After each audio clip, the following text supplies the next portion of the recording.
तो यही दोस्तों, आइए सर स्टार्ट करते हैं लेक्चर नंबर 40 का पार्ट 2। ठीक है सर।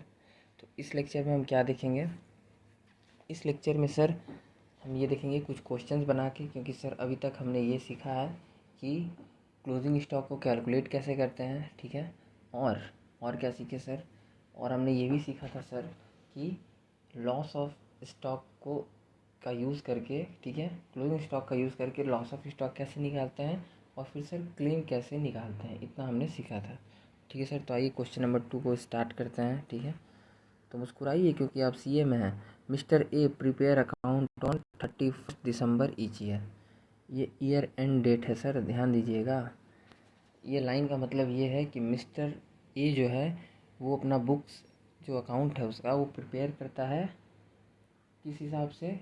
30 सितंबर को ईच ईयर वो क्लोज़ कर देता है बुक। ठीक है। इस लाइन का मतलब है सर इंस्टीट्यूट में, क्योंकि आईसीआई के क्वेश्चन में सर कुछ कुछ ऐसे लाइन है जो कि आपको समझना पड़ेगा, फील करना पड़ेगा, वरना अगर आप उस लाइन को फील नहीं किए तो आप सर कहीं और से कहीं और पहुंच जाएंगे ज़िंदगी में, और फिर आप बोलेंगे कि सर ये तो सर ऐसे से सर वैसे हो गया, sir minor mistake, this is not happens in ICI answer sheet. वो आपसे ये एकदम भी एक्सपेक्टेशन नहीं करेगा, because you are now a great mature student. तो इस लाइन को सर याद रखिए। कुछ कुछ ऐसे लाइन्स है जो कि जब भी बोलें तो सर उस लाइन को फॉलो करना है। ठीक है। उस लाइन का ध्यान रखना है कि हाँ इस चैप्टर में इस लाइन का मतलब क्या है, इस चैप्टर में इस लाइन का मतलब क्या है। ये चीज़ सर अपडेट करिए खुद को, और कोई उपाय नहीं है। ठीक है। तो mister A prepare account on 30 September each year. पढ़ के भी समझ में आ रहा है यार। ठीक है, वैसा कुछ बात नहीं है, बट अगर आप ध्यान से नहीं पढ़ेंगे तो मिस्टेक का चांस है। ठीक है। तो मिस्टर ए 30 सितंबर को अपना बुक क्लोज करता है। ठीक है। 31 दिसंबर 2011 fire destroyed the greater part of his stock. आग लग गया 31 दिसंबर 2011 को। मतलब जिस साल ये बुक क्लोज किया होगा, तो लास्ट बुक क्लोज किया होगा कब सर? 30 सितंबर को, मतलब 30 सितंबर को लास्ट बार बुक क्लोज़ किया। ठीक है सर। और आग लग गया उसके 3 महीना के बाद ही। ठीक है, दैट इज़ 31 दिसंबर 2011 फायर लगा। ठीक है, ग्रेटर पार्ट को डिस्ट्रॉयड कर दिया। Following information was collected in his book. तो आइए देखते हैं क्या क्या इन्फॉर्मेशन मिला सर। स्टॉक 1/10/2011 का, मतलब आग कब लगा है सर? आग लगने का डेट याद रखिए, 31 दिसंबर 2011। ठीक है। तो स्टॉक कब का है? मतलब उसी साल का स्टॉक दिया हुआ है, दैट इज़ ओपनिंग स्टॉक है। ठीक है। 29,700। परचेज फ्रॉम 1 अक्टूबर से लेकर के आग लगने डेट तक 75,000। वेजेस फ्रॉम ओपनिंग डेट से लेकर के आग लगने डेट तक 33,000। सेल्स फ्रॉम ओपनिंग डेट से लेकर के हिचकी आ रहा है यार, खाना बैठ जाने पे प्रॉब्लम है।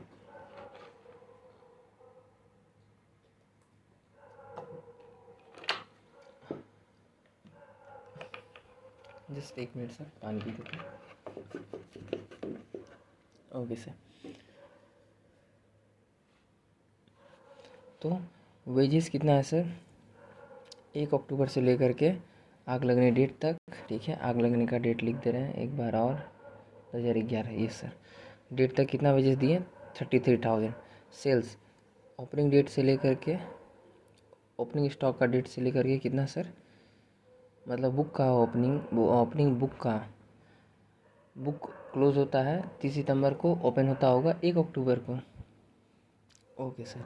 तो 1 अक्टूबर 2000 इस साल का बुक खुल रहा है 1 अक्टूबर 2011 से, और बीच में ही आग लग गया 31 दिसंबर 2012। तब तक हम सेल कर चुके थे 1,40,000 का सर। ठीक है, इतना इन्फॉर्मेशन गिवन था। अब देखिए, the rate of gross profit is 33.33% on cost.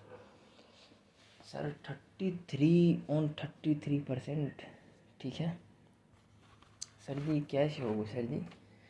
तो भैया कुछ नहीं करिए, ऐसे आप इसको लिख सकते हैं क्या? 33.33 परसेंटेज की जगह 100 लिख लो भैया, कितना होगा?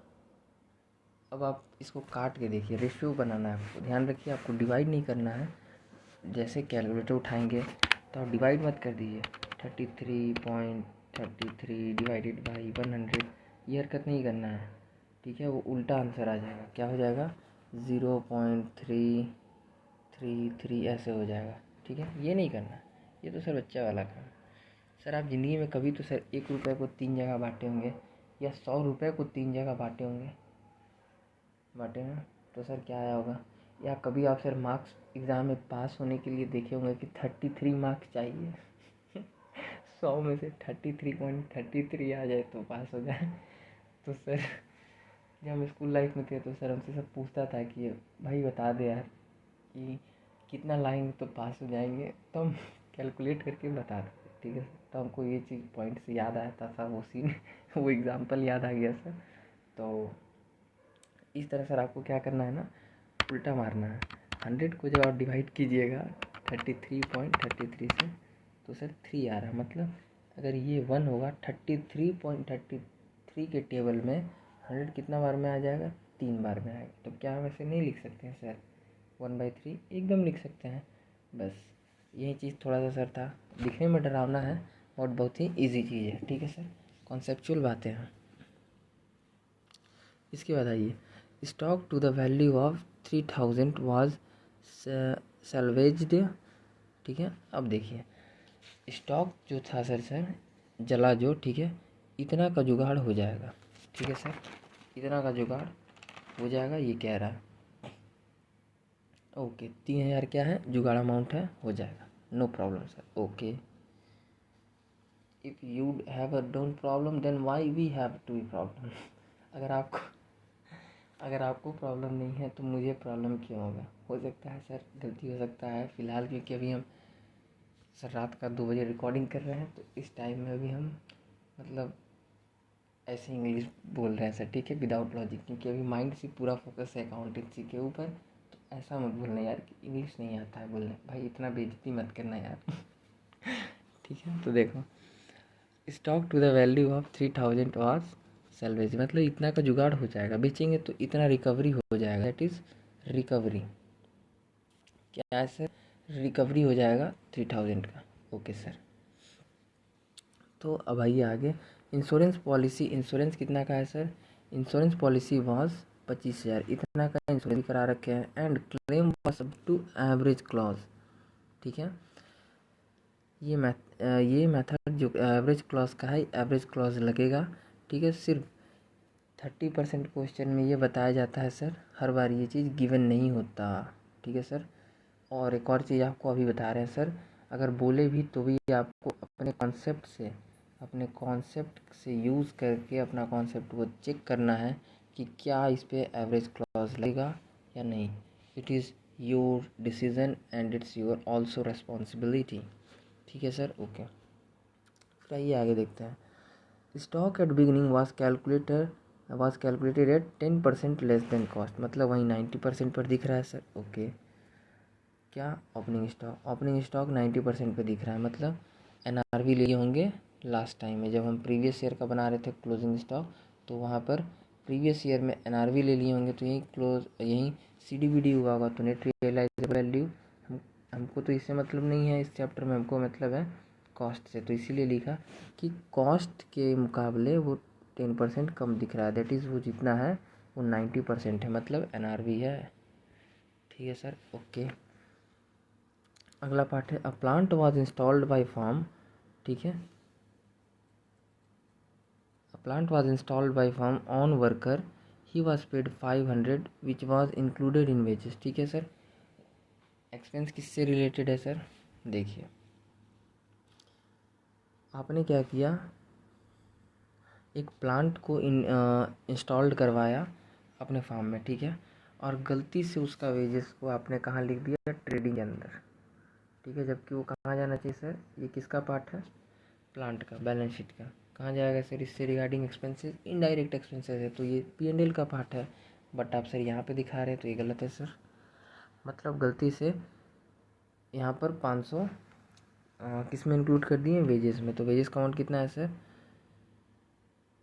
कितना है 33,000, तो 33,000 में 500 प्लांट का पार्ट है, माइनस कर देंगे। Okay sir, purchase include the purchase of plant 5,000, गलती से रिकॉर्ड हो गया 5,000 परचेज में, ठीक है, 5,000 परचेज में गलती से रिकॉर्ड कर दिए। ये तो क्या है सर, परचेज ऑफ प्लांट है, मतलब ये तो सर बैलेंस शीट का पार्ट है, मेरा एसेट है सर।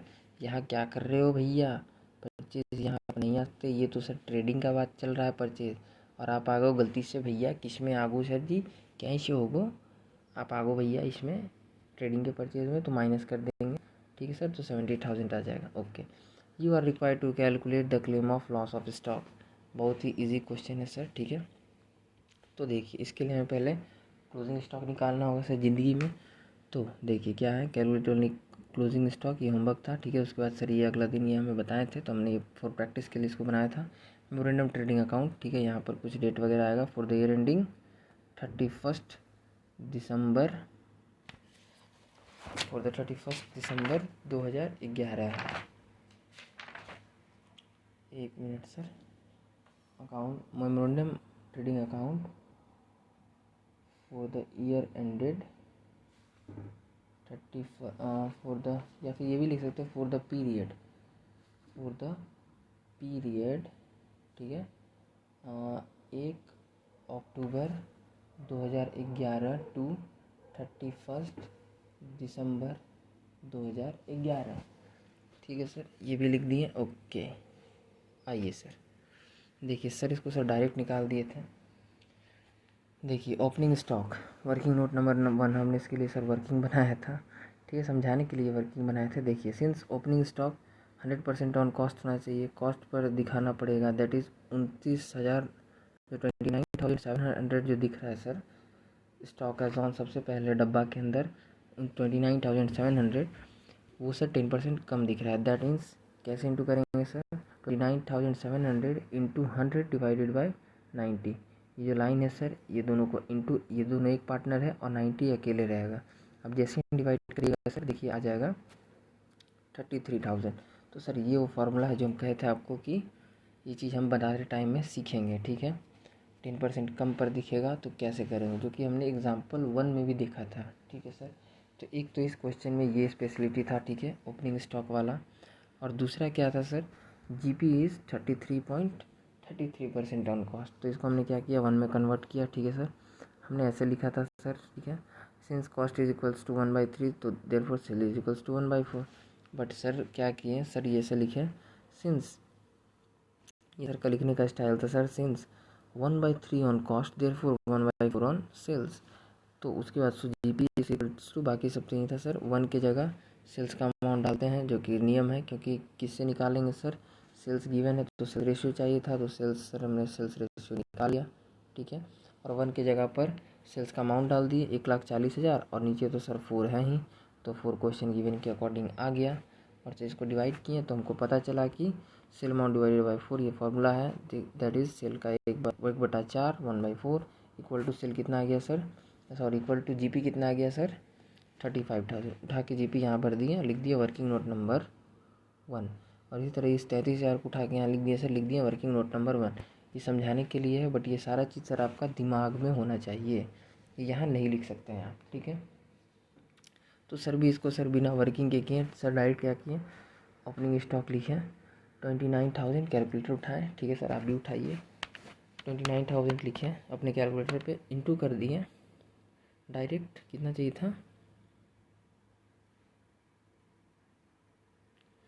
इंटू कर दिए 90% से। तो मतलब पहले तो सर क्या किए, डिवाइड किए 29,000 स्क्रीन पे लिखिए कैलकुलेटर का, डिवाइड कर दिया 90 से, इक्वल टू प्रेस किए और फिर इंटू कर दिए 100 से। और जैसे ही मारेंगे सर आपका आंसर आ जाएगा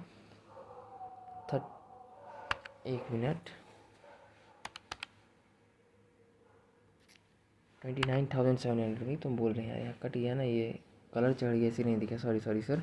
देखिए सर क्या किए, 29,700 अपने कैलकुलेटर पे लिखिए, डिवाइड कर दीजिए 90 से, इक्वल टू मारिएगा तो 330 आ रहा है, और उसको इंटू कर दिए सर 100 से, आ गया आंसर 33,000। ऐसे कर लीजिए, या फिर सर ऐसे करिएगा तो कैलकुलेशन थोड़ा लंबा जाएगा, लेकिन डायरेक्ट होगा। देखिए दोनों को इंटू कीजिए 29,700, ठीक है, इंटू 100 कर लीजिए, इक्वल टू जितना है उसको डिवाइड कर दीजिए 90 से, क्योंकि 90% पे शो हो रहा है, इक्वल टू मारिएगा 33 से और आ जाएगा। ठीक है, तो इसके लिए वर्किंग का जरूरत नहीं, ये सिर्फ आपको समझाने के लिए था। ठीक है सर, ये कर दिए। परचेज अकाउंट में क्या किए, 75,000 तो सर परचेज था और परचेज ऑफ प्लांट था तो इसको माइनस करके परचेज में दिखा दिए। वेजेस में क्या था सर 33,000, प्लांट का पार्ट है ये 500 तो इसको भी माइनस करके दिखा दिए 32,500। जीपी तो सर ऑलरेडी हमने निकाला ही है, इसको भी आप सर डायरेक्ट निकाल सकते हैं। ठीक है सर, कैसे, जाहिर सा बात है कि जीपी कितना कह रहा है सर 33.33% ऑन कॉस्ट। ठीक है, डायरेक्ट इसको अपने माइंड में डिवाइड कीजिए कि 1/3 होगा, अपने माइंड को समझाइए कि 1/3 होगा कॉस्ट। और तो कॉस्ट है तो सेल्स पे जाने के लिए, क्योंकि गिवन है सेल्स का वैल्यू, तो सेल्स पे जाने के लिए 1/4 चाहिए। ठीक है, सेल्स पे जाने के लिए ये चाहिए, तो 1/4 हम क्या करेंगे, 1 के जगह पे सेल का अमाउंट पुट करो, डिवाइड कर दो 4 से। तो आप डायरेक्ट क्या करेंगे सर 1,40,000 से डिवाइड बाई 4 मार देंगे, ये गेट योर आंसर 35,000 आ जाएगा। ठीक है, इसके बाद क्या करेंगे सर, सेल्स तो गिवन ही था, इस साइड को जोड़ें, 1,70,500 आया, सेल्स को कर दिए minus, you get your closing stock that is balancing figure 30,500। Okay sir, तो ये था हमारा सर क्लोजिंग स्टॉक निकल गया। ठीक है, अब हम आते हैं सर सॉल्यूशन 2 का पार्ट 2 पर, calculation of insurance claim. Closing stock कितना का है सर 30,500। ठीक है, माइनस सेल्वेज्ड वैल्यू कितना है सर, क्वेश्चन देखिए गिवन कितना था कि कितना का जुगाड़ हो जाएगा। क्लोजिंग स्टॉक कहाँ से ले आए सर, सर अभी निकाले हैं, आप ही ने निकाला ना। अन्ना कैसे करता अन्ना, ऐसे कैसे चलेगा अन्ना, कैसे होगो सर जी, जब भैया भोजन को इलाज तो मिली को जागो कैसे होगो कैसे। क्लोजिंग स्टॉक अभी आप निकालें, देखिए कैलकुलेशन करने के लिए ये क्लोजिंग स्टॉक आपका निकालना ज़रूरी है, जो कि हम निकाल के ले आए। ठीक है सर, ट्रेडिंग अकाउंट बना के, ये तो क्वेश्चन में गिवन है, सैलरी डाउन 3,000 माइनस कर दिए, दैट देयरफॉर एक्चुअल लॉस कितना का है सर 27,500 का। ठीक है, इतना तो पता चल गया कि एक्चुअल लॉस हुआ हमको 27,500 का। चलिए ठीक है सर, दैट इज़ ये पार्शियल लॉस का है, ये तो सर श्योर। कैसे पता चला सर, रीज़न सैल्वेज वर्ड यहाँ आपको दिख रहा है, इसलिए ये पार्शियल का पार्ट है, मतलब पार्शियल वाला क्वेश्चन है। ओके सर, ये चीज़ आपको क्वेश्चन में देखते ही समझ जाना है। ओके सर, ठीक है, अब देखिए therefore if sum assured is less than sum assured is less than closing stock, मतलब closing stock ज़्यादा है। ठीक है, कहाँ गया था,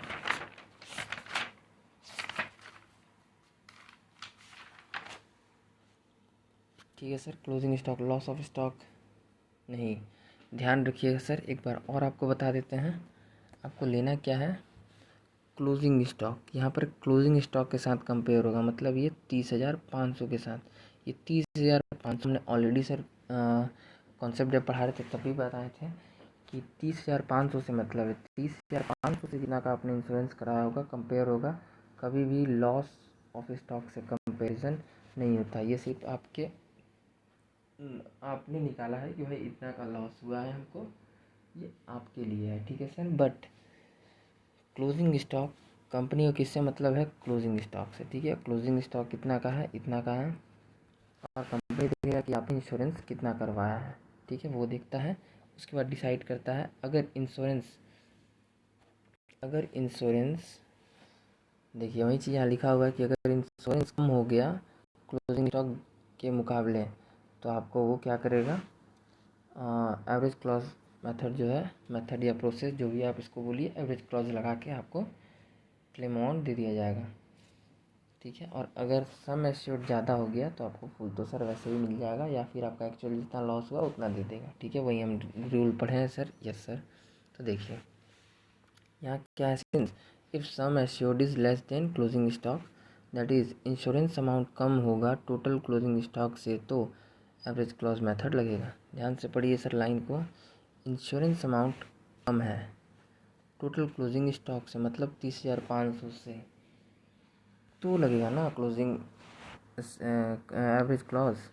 ठीक है सर, सिंस यहाँ पर क्वेश्चन में सम एश्योर्ड है 25,000 का, इंश्योरेंस कितना करवाएं सर 25,000 का, और क्लोजिंग स्टॉक है सर 30,500 का। जी भैया वजन को पक करो वो भैया, आप आ गए इसके अंदर, देयरफॉर एवरेज क्लोज मेथड लगेगा।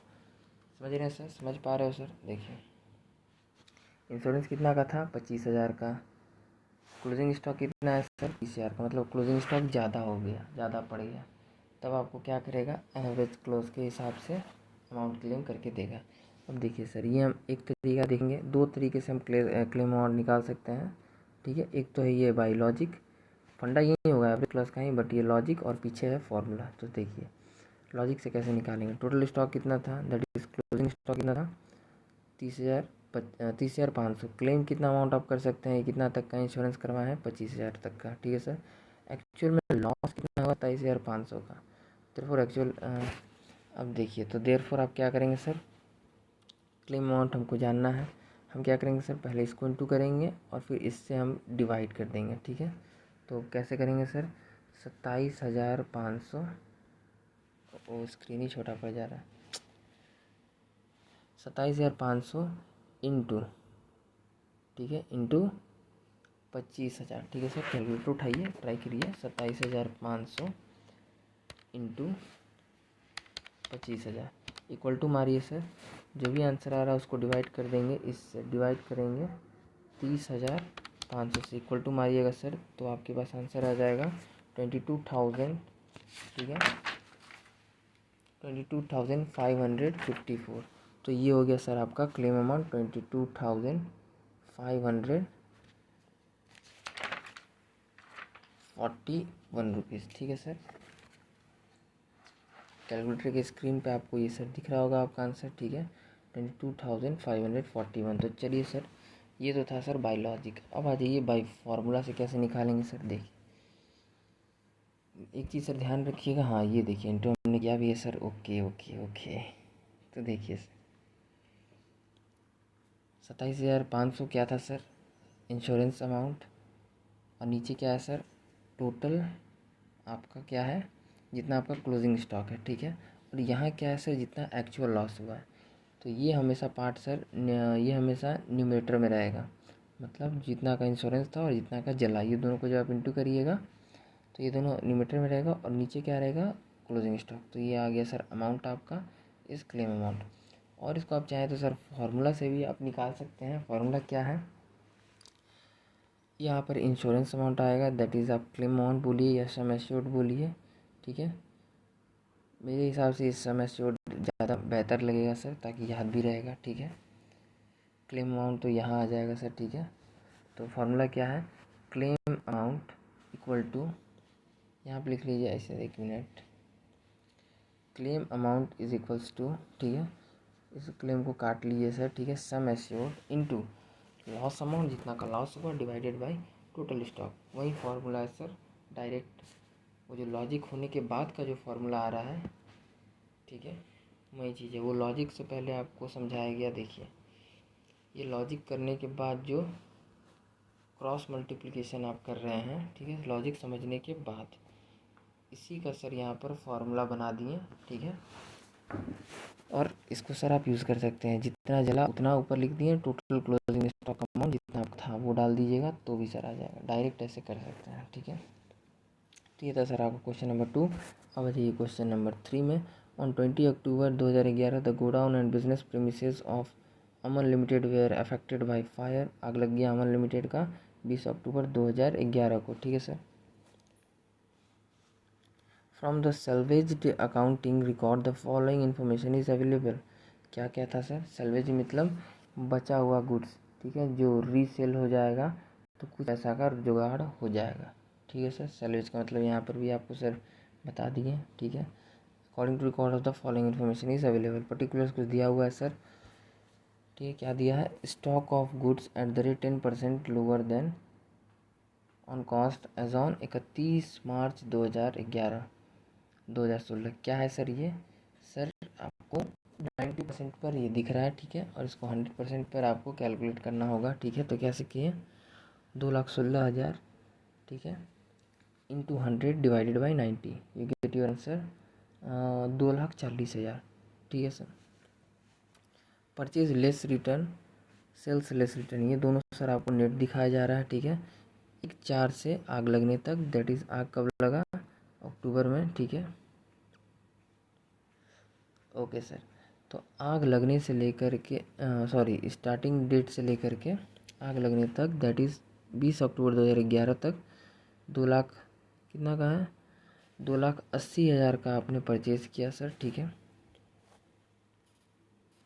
ओके, सेल्स लेस रिटर्न कितना है, 1/4/2011 से लेकर के, दैट इज़ 1 अप्रैल 2011 से लेकर के 20 अक्टूबर 2011 तक, ठीक है, मतलब आग लगने तक कितना का सेल किए सर, 6,20,000 का। Okay okay okay mister Potter, mister Potter अपना छड़ी उठाइए प्लीज़। क्या क्या यार, बहुत अच्छा यार। अच्छा अच्छा, मंदिर घूंगे खाऊं निरस्त भवा। तो देखिए सर, ये था भाई, थोड़ा एक्टिंग का यार प्रैक्टिस कर रहे थे। ठीक है सर, तो ये क्वेश्चन, ठीक है। अब आ जाइए एडिशनल इन्फॉर्मेशन। एडिशनल इन्फॉर्मेशन क्या दिया सर, देखिए क्या क्या चेंजिंग है। Sales up to 20 October 2011 includes 80,000 for which goods had not been dispatch. मतलब 80,000 का सर आपने डिस्पैच नहीं किया, आपने डिलीवरी नहीं किया, सेल कर दिया, ठीक है, बट वहीं ऑटो वाला केस हो गया सर। ऑटो वाला का ड्राइवर जो आपका डिलीवरी करवाता था आपके प्रोडक्ट का, उसकी वाइफ का तबीयत ख़राब हो गया, तो सर ऑटो ड्राइवर कहाँ चला गया, घर चला गया, तो डिलीवरी हुआ नहीं, आप भी आ गए घर, गलती से लग गया आग, तो हो गया क्या सर, वो जितना ये जो सेल था 80,000 का अमाउंट, ये भी वहीं के वहीं रह गया, और स्टॉक गोडाउन आपका जला, तो ये भी चीज़ जल गया होगा। दैट मीन्स इसको आप सेल में कंसिडर नहीं कर सकते, तो आपको सेल में 80,000 माइनस करना पड़ेगा सर। Okay, yes sir. फिर है जी अगले पार्ट पे, purchase up to 20 October 2011 did not include 40,000, ठीक है, for which purchase invoice had not been received from supplier through दो goods have been received in godown. Sir physically दे दिया, जो supplier था वो सिर्फ इनवॉइस नहीं दिया, बट आपको गुड्स तो जो आपका था वो आपको मिल गया, मतलब स्टॉक तो आपके पास था, दैट इज़ फिजिकली दे दिया, तो गुड्स तो आपके गोडाउन में ही होगा, बट रिकॉर्ड नहीं किए, ठीक है, अपने बुक्स में, बिकॉज सप्लायर ने रिसिप्ट नहीं दिया था, ठीक है सर, तो ऐड करना पड़ेगा, क्योंकि अब जब आप रिसिप्ट लेके आएंगे तो आप ऐड कर सकते हो, आपका हक है सर। ओके, तो ये 40,000 लाख नहीं, 40,000 क्या करेंगे सर, ऐड कर देंगे, ठीक है, ऐड कर दिए सर। ओके, और कुछ इन्फॉर्मेशन है सर ज़िंदगी में, नहीं नहीं, दो तो हो गया, चलिए part number 3, past record show the gross profit rate is 25%। ये क्या है सर, सिंपली है तो सेल पर लगाइए, बिकॉज कोई इन्फॉर्मेशन नहीं है। ये क्या बोल रहा है, प्रीवियस ईयर का ग्रॉस प्रॉफिट रेट है 25%। आपने रूल में पढ़ा था सर, अगर नहीं पढ़े थे तो रूल खोलिए, देखिए वहाँ लिखा होगा कि अगर कोई इन्फॉर्मेशन गिवन नहीं होगा, प्रीवियस ईयर का जीपी दिया होगा, तो आप उसी को ग्रॉस प्रॉफिट मानेंगे, ठीक है sir. Past record show the gross profit rate 25%, मतलब सिंपली ये दिया हुआ है तो सेल पर लगेगा, बिकॉज कोई इन्फॉर्मेशन नहीं है और ये पास्ट का है, ठीक है। एक तो कुछ नहीं बोला, देखिए एक तो दो बातें हैं यहाँ पर सर, दो बातें हैं इससे रिकॉर्डिंग। एक तो ये पास्ट रिकॉर्ड है, प्रीवियस ईयर का है, तो इस पर आगे इस साल का कितना है कुछ बोला ही नहीं, तो प्रीवियस ईयर का 25% है, तो इस साल भी प्रीवियस ईयर में 25 था, तो करेंट ईयर में भी क्या करेंगे सर, 25% ले लेंगे, ठीक है। ओके सर, और दूसरा क्या है सर कि ये 25% किस पे है ये नहीं बोला, तो इसको क्या करेंगे, सिंपली है, कुछ बोला नहीं तो इसको सेल के ऊपर ही लगेगा, ठीक है, बिकॉज इन्फॉर्मेशन नहीं है, ये तो सर रूल ही है। ओके सर, तो इसमें ये था सर स्पेशलिटी, ठीक है। अब चलिए आगे, the value of goods salvaged from fire, 31,000 का सर सेल्वेज हो जाएगा, मतलब जो गुड्स जला उसको हम, उसमें से हम सर रिकवरी कितना कर लेंगे, 31,000। बट हमको पहले ये तो पता चले कि भाई साहब भोजन ने कहा सर जी कि कितना गुड्स था, वही तो मुद्दा है सर, ठीक है। तो पहले हमको वो निकालना पड़ेगा सर, यस सर। उसके बाद ये 0.5 पढ़ लेते हैं पहले, फिर चलेंगे निकालने। ये तो सर जुगाड़ हो जाएगा इतना का, ये सेटिंग हो गया, ठीक है। कहीं ना कहीं भेज देंगे किसी को तो इतना पैसा आ जाएगा, हमको इतना पता चल गया। आगे आइए, अमन लिमिटेड हैज़ बीन, एक मिनट सर, एक और पॉइंट इससे रिगार्डिंग बोल दें, इसको लेके यहाँ चिंता ना करें। सैल्वेज ये आपका क्लोजिंग स्टॉक निकलने के बाद ही आप इसको यूज़ करेंगे, ठीक है सर। तो फिलहाल पॉइंट नंबर 5 पढ़िए, इस ऊपर ज़्यादा ना सोचें। Aman limited has insured their stock for 1 lakh, ठीक है सर। इंश्योरेंस कितना करवाया था सर? 1 लाख का, ठीक है। यही क्वेश्चन है। Compute the amount of claim to be launched to the insurance company. बताइए इंश्योरेंस कंपनी को कितना रुपया देना है सर। मेथड कौन सा लगेगा ये आप करेंगे, ये डिसीज़न आपका होगा। मेथड या प्रोसेस क्या लगेगा वो आप जानिए सर, ये डिसीज़न है आपका। तो चलिए मुस्कुराइए क्योंकि आप कहाँ हैं? सीए में हैं।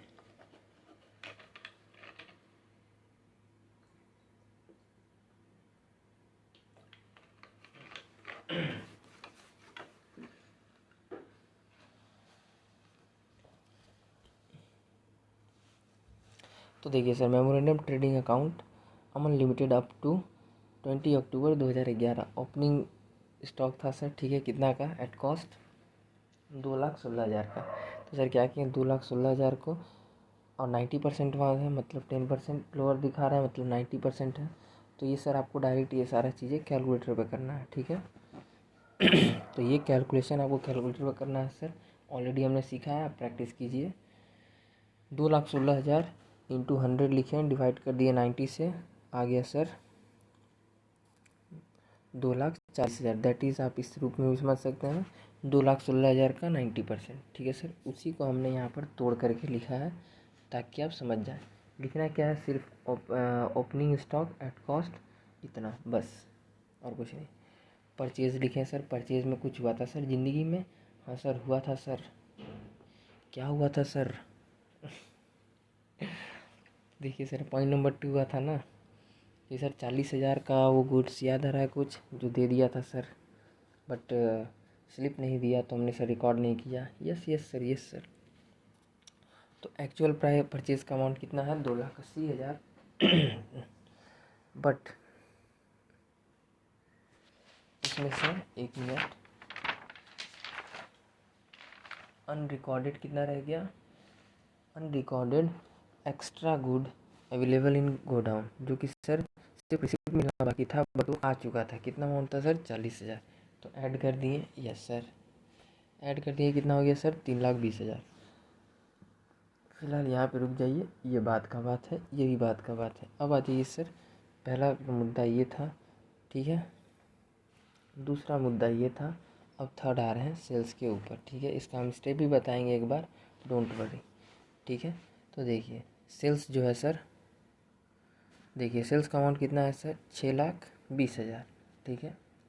6,20,000 आपके देखिए क्वेश्चन में गिवन है सर, बॉक्स में तीसरा लाइन पे, यस सर। अमाउंट वाले कॉलम में 6,30,000, बट नॉट डिस्पैच। वहीं ऑटो वाला का सर तबीयत खराब हो गया था तो भाई वो चला गया, बोला कि सर कल पहुंचा देंगे।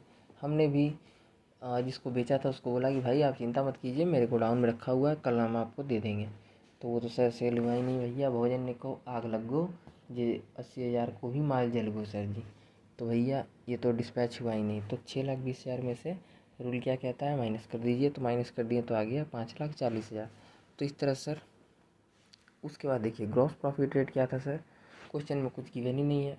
25% प्रीवियस ईयर का है बोल रहा है, तो प्रीवियस ईयर का है, और कुछ गिवन नहीं है तो सेल पे ले लेंगे। दो रीज़न था, एक तो सेल पे लेंगे, कुछ गिवन नहीं है तो दूसरा क्या है, पास्ट ईयर का है, इस ईयर कुछ बोला नहीं तो पास्ट ईयर को ही मानेंगे कि कांस्टेंट चलते आ रहा होगा, वही जीपी होगा जो कि प्रीवियस ईयर में कमाए थे। तो सेल का अमाउंट के ऊपर क्या किए सर, डायरेक्ट यहाँ से इसको उठा के ले आए और 25% कट मार दिए, ठा ठा ठा ठा ठा। कैलकुलेटर पर ठोक दीजिएगा सर तो आ जाएगा 1,35,000 आपके कैलकुलेटर की स्क्रीन पर। फिर आप क्या करिए, इसको प्लस करिए और इसमें से सर इसको माइनस कर देंगे। That is balancing figure, closing stock आ गया 1,55,000, ठीक है सर। Okay sir. अब आ जाइए सर, कैलकुलेशन तो हमारा सर निकल गया, ठीक है, मतलब क्लोजिंग स्टॉक तो निकल गया, यस सर। अब क्या करना, अब तो कुछ नहीं है सर, मेन तो सारा वही मुद्दा है इस चैप्टर में, मेन वही मुद्दा है, क्लोजिंग स्टॉक निकालना और वो भी जीपी का हिंट को पकड़ना, ठीक है सर। कभी कभार थोड़ा इधर उधर आपको देखने मिलेगा, बट मैक्सिमम जीपी के ऊपर ही आपको कमांड करना है सर, ठीक है। बाकी सब भी है, ऐसा बात नहीं है, बट जीपी पे अगर आपने कमांड कर लिया तो sir you get your answer, ठीक है। प्लस आप लेक्चर को सुनने के बाद क्या करिए, एक नोट्स भी इससे रिगार्डिंग बना सकते हैं कि किसके ऊपर क्या क्या चेंजिंग है। पर्टिकुलर ले लो यार, 5-6 तो आइटम है यार क्लोजिंग स्टॉक के लिए। ओपनिंग में क्या क्या चेंजिंग है, कैसे उठाओ सर, देखिए एक कॉपी लेना है, ठीक है। क्या कर लिए सर, ओपनिंग में क्या क्या हो रहा है वो कंडीशन लिख लो, परचेज में क्या क्या हो रहा है वो कंडीशन लिख लो, सेल्स पे क्या क्या कंडीशन हो रहा है वो लिख लो, ठीक है। और ग्रॉस प्रॉफिट के ऊपर क्या हो रहा है वो भी लिख लो, बस आ गया सर। और जबकि एक्चुअली आपको सर स्टार्टिंग में ही जो लेक्चर स्टार्ट किया गया ना, उसी में सर ये सारा चीज़ रिकवर्ड है, ठीक है। तो वो 10 पॉइंट आपके लिए बहुत ही वैल्यू करेगा, ठीक है। बट आपको अगर उससे भी ज़्यादा सेफ्टी चाहिए तो आप पर्टिकुलर लाइन सब पर लिख लो कि हाँ भाई इस लाइन में, किस लाइन में कौन सा चीज़ कवर हो रहा है, ठीक है। ओपनिंग के लिए क्या लाइन है, परचेज के लिए क्या लाइन है, ग्रॉस प्रॉफिट के लिए लाइन क्या है, सेल्स के लिए क्या लाइन है, ये आप कर लो सर। तो भी भाई और ज़्यादा आप सिक्योरिटी चाहते हो, टाइम है तो कर सकते हो, ओके सर, वरना प्रैक्टिस करो, दैट्स इनफ, ठीक है सर। तो देखिए second part, calculation of insurance claim amount, ये तो कुछ है ही नहीं। सिंस क्लोजिंग स्टॉक जो आपने सर कैलकुलेट किया एज ऑन 20 अक्टूबर को 1,55,000 है, सैलवेज अमाउंट कितना बोला जा रहा है आपको, मतलब क्या है सर, क्या आपको मतलब है लॉस स्टॉक से, नहीं ये तो सर देखा है, बट कंपैरिजन किससे होगा, क्लोजिंग स्टॉक से, दैट इज़ 1,55,000 से। सैलवेज अमाउंट जुगाड़ कितना का हो जाएगा सर, जुगाड़ हो जाएगा 31,000 का, क्वेश्चन में लिखा था, ठीक है सर। पॉइंट नंबर 4, जुगाड़ हो जाएगा 31,000 का। Therefore loss of stock actual में कितना हो रहा है सर, 1,24,000 का। इसका यूज़ कहाँ है सर, सिर्फ कैलकुलेशन में, यहाँ पर इसका यूज़ है सर, ठीक है। बस इसीलिए इसको निकालता है, बाकी इससे कंपैरिजन करेंगे इंश्योरेंस का, ठीक है सर। तो आइए पढ़ते हैं क्या है। डिसीज़न ये आपका होना चाहिए कि सिंस, ये आपके माइंड में होगा सर, ठीक है। आप एक लाइन पॉइंट लिख सकते हैं, नहीं ये आप कर सकते हैं, हाँ लिख सकते हो, ठीक है सर। एक बार आंसर से आप देख लेना आईसीआई के मॉड्यूल्स में, उसके बाद आप इसको चाहो तो लिख लो या आपकी मर्ज़ी, ठीक है सर। बट ये चीज़ का डिसीजन आपका होगा किस पे, एवरेज क्लॉज लगेगा या नहीं। तो देखिए since assured amount is less than closing stock, that is 1,00,000 का इंश्योरेंस है, सम एश्योर्ड इज़ लेस देन 1,55,000, मतलब 1,55,000 का क्लोजिंग स्टॉक है और सम एश्योर्ड कितना का है सर, ओनली 1,00,000 का। तो so we use average clause method. अब देखिए दोनों तरह से किए हैं सर, एक बार बाई फार्मूला एक बार बाई लॉजिक। तो पहले बाई फार्मूला कर दिए, देखिए ये exact formula, claim amount of loss of stock कितना, claim amount for loss of stock 1,24,000, 1,24,000 के लिए आपको कितना मिलना चाहिए, दैट इज सम एश्योर्ड, कितना का इंश्योरेंस था, 1,00,000 का, लॉस अमाउंट, लॉस कितने का हुआ सर, 1,24,000 का, divided by total closing stock. तो टोटल क्लोजिंग स्टॉक कितना है सर, 1,55,000, उठा के ले आए, डिवाइड कैलकुलेट कीजिएगा सर, आएगा 80,000, ठीक है। बाई लॉजिक आप देख लीजिए, टोटल क्लोजिंग स्टॉक था 1,55,000 का, क्लेम अमाउंट समझिए था 1,00,000 का, और एक्चुअल कितना हुआ सर 1,24,000 का। इन दोनों को इंटू कर दीजिए, 1,24,000 इंटू 1,00,000 और डिवाइड कर दीजिए किससे, जो आपका क्लोजिंग स्टॉक था, यू गेट योर आंसर 80,000। तो sir according to sir life के लिए ये चीज़ इंपॉर्टेंट है क्योंकि ये लॉजिक पर है, बट एग्ज़ाम के लिए ये चीज़ इंपॉर्टेंट है क्योंकि ये फार्मूला पर है। तो अगर आपको ये फार्मूला याद होगा तुरंत आप इसको कैलकुलेट कर सकते हैं, ठीक है। But for your life, in your life आप इस लॉजिक को याद रखिएगा कि ये फार्मूला जनरेट कैसे हुआ, ठीक है सर। तो ये फार्मूला तो बाद में आया, पहले ये आया, मतलब पहले लॉजिक आया फिर फार्मूला आया। जैसे पूछते हैं ना कि पहले मुर्गी आई कि अंडा आई, तो सर वही क्वेश्चन का यहाँ पर जवाब है कि पहले लॉजिक आया फिर फार्मूला आया। भाई कॉमर्स वालों के लिए मुर्गी अंडा ना हुए है भैया, भैया लॉजिक और फार्मूला हुए हैं, ठीक है। तो इस तरह से सर हमारा क्या निकल गया, क्वेश्चन नंबर 3 का भी सॉल्यूशन हो गया, ठीक है सर। अब आ जाइए सर